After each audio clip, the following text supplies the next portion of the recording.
Good morning. Today we shall discuss about clause. According to our syllabus, what is a clause? How many types of clause and identification of clause, uses of clause, and term and conditions. Those are compulsions. Actually, we shall learn in this particular video. First, I come to the clause. What is a clause? Somewhere and in most of the places, you will find the clause is a part of sentence. But I would like to correct here. Clause either a sentence or a part of sentence. We cannot call it always a part of sentence. Clause either a sentence or a part of sentence in which subject along with finite verb capable to give complete meaning, that is called clause. First I write the definition and then after I give the example to prove it when it is going to be sentence and when it is going to be part of sentence. Now clause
clause is a sentence, number one, is a sentence or a part of sentence.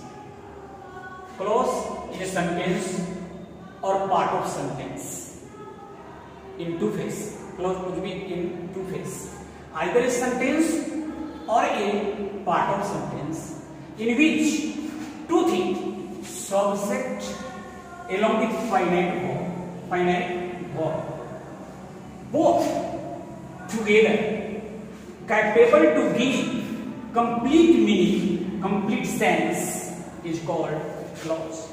That means it is very clear from this definition, two, three things. Number one, clause is always capable to give complete sense, complete meaning. That means clause never going to be incomplete.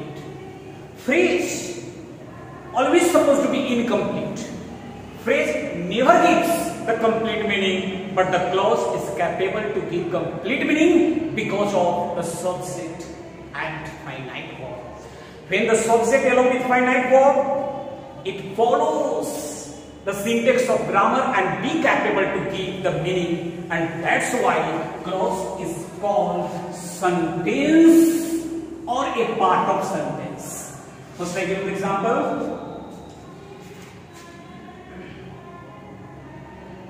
Raman ate. Here you can see subject along with finite. This particular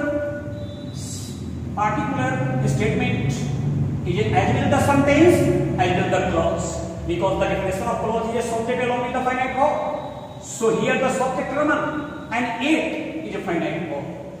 So here both situations are same. Whether you call it the sentence or you can call it clause. But in another example I give you. Raman sleeps under sky, on broken charpai,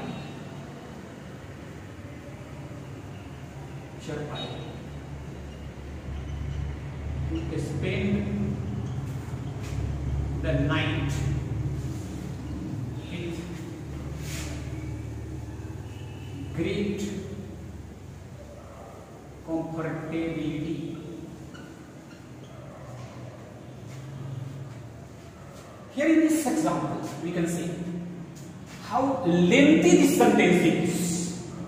Raman sleeps under open sky on a broken charpai to spend the night with great comfortability. Here the clause, this person only is a clause. So in this case, clause is a sentence. In this case, clause is a part of sentence. Part of sentence. A rest part of the sentence in this case is called phrase. So this portion is a phrase. So this particular portion is called phrase.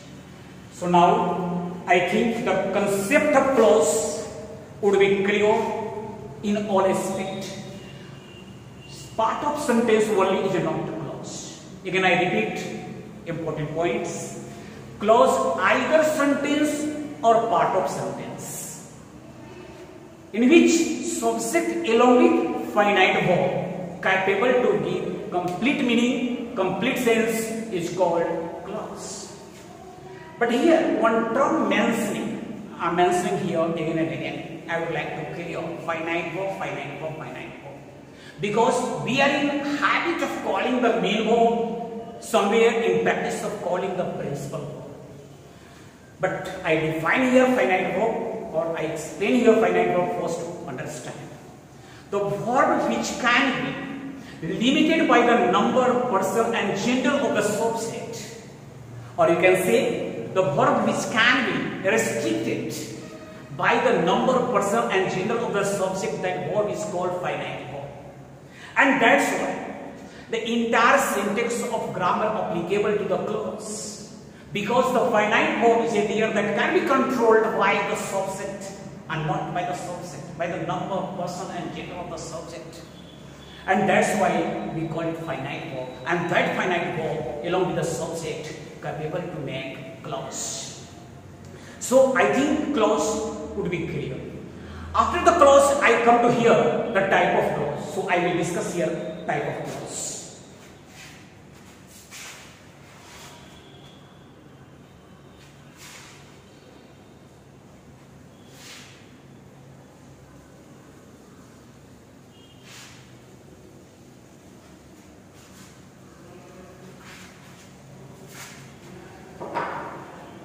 Clauses are of basically three types.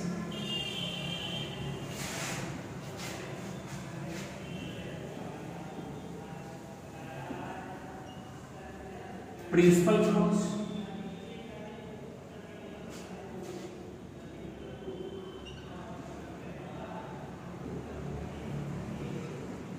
coordinate clause,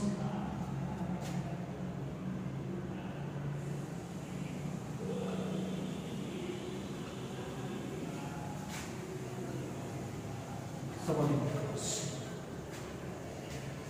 Principal clause is also known as main clause. Coordinate clause also known as independent clause, and subordinate clause is also known as dependent clause. So by another name we can also call it main clause. We call it by name of principal clause. We can call it by name of main clause. Coordinate clause we can call it by name of independent clause, and subordinate clause we can call it by name of dependent clause. Now we shall try to understand one by one. Clause, when it stands alone, it has individual identity in the sentence, or you can say in English. The clause which stands alone for its meaning, it doesn't depend upon another clause for its meaning. In that case, the clause is called main clause. So that there would be the two situations for calling the main clause or a principal clause. Number one, when the clause stands alone, in that case that clause itself becomes main clause or principal clause. Second condition, when clause being together, even being with another clause or other clause, but it doesn't depend upon another or other clause for its meaning, in that case also that clause is termed as main clause. So main clause first supposed to be individual identification. Under the individual identification, coordinate clause, when two or more than two equal rank of clauses are together, when two, minimum two, when two or more than two equal rank of clauses are there, in that case those clauses are called coordinate clause. Subordinate clause, when two or more than two clauses are there, at least two, more than two would be, so two or more than two clauses are there, in which at least one clause depends upon another clause for its meaning. In that case, this dependence brings the aspect of subordination, and that's why we call subordinate clause. So with example we try to understand, but before giving the example, after the definition, I would like to clear same clause becomes coordinate as well as subordinate. How is it possible that to be coordinate to subordinate or subordinate to coordinate? Because clauses themselves are neither coordinate nor subordinate. Clauses themselves are neither coordinate nor subordinate. Main role behind these all clauses are the connectors. When we use coordinate connector between them, in that case they become coordinate clause. And when we use subordinate connector between them, in that case they become subordinate clause. So main role behind forming the such clause is the connector. So connector between them plays the great role for getting coordinate clause or subordinate clause. Here I write some example to understand.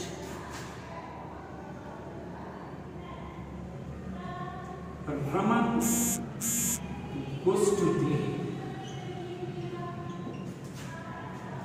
Raman goes to Delhi. Here only one clause is there. Therefore it is a very clear, not to be under the confusion. This particular clause is a main clause. But same rank of clause. Raman goes to Delhi and Rustam goes to Mumbai. Rustam goes to Mumbai. This particular clause is not depending upon this clause. Of course, both clauses are together. Two clauses are there. But these clauses are not having the interlink or dependence. Raman goes to Delhi. That is a job of Raman. Rustam goes to Mumbai. That is a job of Rustam. So Rustam hasn't to take anything from Raman, and Raman hasn't to take anything from Rustam, and therefore these equal rank of clauses are together. These are called coordinate clause because equal rank of clauses are there. But one thing I already have mentioned. The clauses themselves are neither coordinate nor subordinate. Behind them, a great role of connector is there. So connector, I have used connector here and because and is a coordinate connector. and that's why it has got the coordinate clause. When I change this connector and, see the example. If I change, in place of and, I write here when.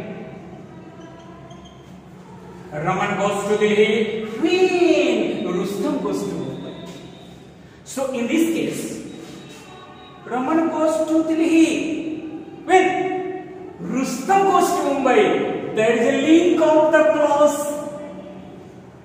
and that's why this particular situation is a subordinate clause. So as I mentioned, clauses themselves are not coordinate, not subordinate. Earlier I have used here and, that means coordinate connector, and that's why they were coordinate clause. But now I have used subordinate connector, and that's why they are subordinate clause. So types of clauses: principal clause, coordinate clause, subordinate clause. But I think and I feel as you will feel difficulty while go through the grammar, because in grammar the types of clause: noun clause, adjective clause, adverb clause. Then you will think sir has taught me principal clause, coordinate clause, subordinate clause, but in book of grammar, noun clause, adjective clause, adverb clause. So I would like to make it clear here. I have written here, I have taught you the type of clause: principal clause, coordinate clause, subordinate clause. In grammar, the type of clause which you will see is not the type of clause, that is a type of subordinate clause. So here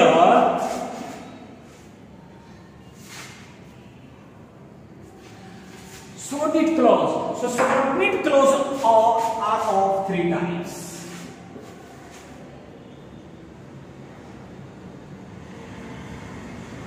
Noun clause, adjective clause, adverb clause, adverb clause. So in grammar we get from here, instead of say type of clause, grammar has written type of subordinate clause: noun clause, adjective clause, adverb clause. But when I come to define and explain with example noun clause, adjective clause, adverb clause, before that I would like to clarify principal clause, coordinate clause, subordinate clause, because I have here categorized the subordinate clause into three categories, but I haven't categorized coordinate clause or principal clause. So there will be a question, and I would like to clear this particular doubt at this moment. Why don't we have the type of principal clause as in the coordinate clause? Principal clause, from definition or by concept, you know, it stands alone, and in no way thing that stands alone not having type at all. The thing that is alone and thing that stands alone not having the type at all, and that's why we don't have the type of principal or main clause. We don't have type at all. Now I come to the coordinate clause. We don't have the type of coordinate clause also, because equal rank of clauses are there. Already I told you in my definition. Equal rank of clauses are there, and when equal rank of clauses are there, when things are equal, no need to have the type of it. When things are same, when things are equal, no need to have the type at all, and therefore we don't have the type of coordinate clause as well. But here subordination, dependence is there. And once dependence is there, we have to understand the dependence in what way. What way the dependence of clause is there on another clause or another clause. And the way of dependence makes the type of clause. And that's why we have the type of noun clause, adjective clause, adverb clause. So I will come to define one by one And not only I will define and give you the example, I will give you the concept to identify as well, to form as well, to use noun clause, adjective clause, adverb clause. Again, we still have the type of adverb clause. Adverb clause could be of 6 types. Adverb clause of manner, adverb clause of degree, adverb clause of frequency, adverb clause of adverb clause of time, adverb clause of contrast. So many adverb clauses are there. Total 6 types of adverb clauses are there. And each and everything I will go through the definition as well the concept of identifying those clauses into the sentence, whether to identify or to use it. So before I teach you the type of subordinate clause, I would like to clear again principal clause stands alone, not having the type at all. Coordinate clause, these are the equal rank of clauses, and that's why they don't have the type at all. And subordinate clause, of course, they are the case of dependence, and due to dependence they have type. What kind of the dependence they have? Noun clause, adjective clause, adverb clause category comes in existence. So I will teach you the further part of clause in my next video. Till the time, goodbye.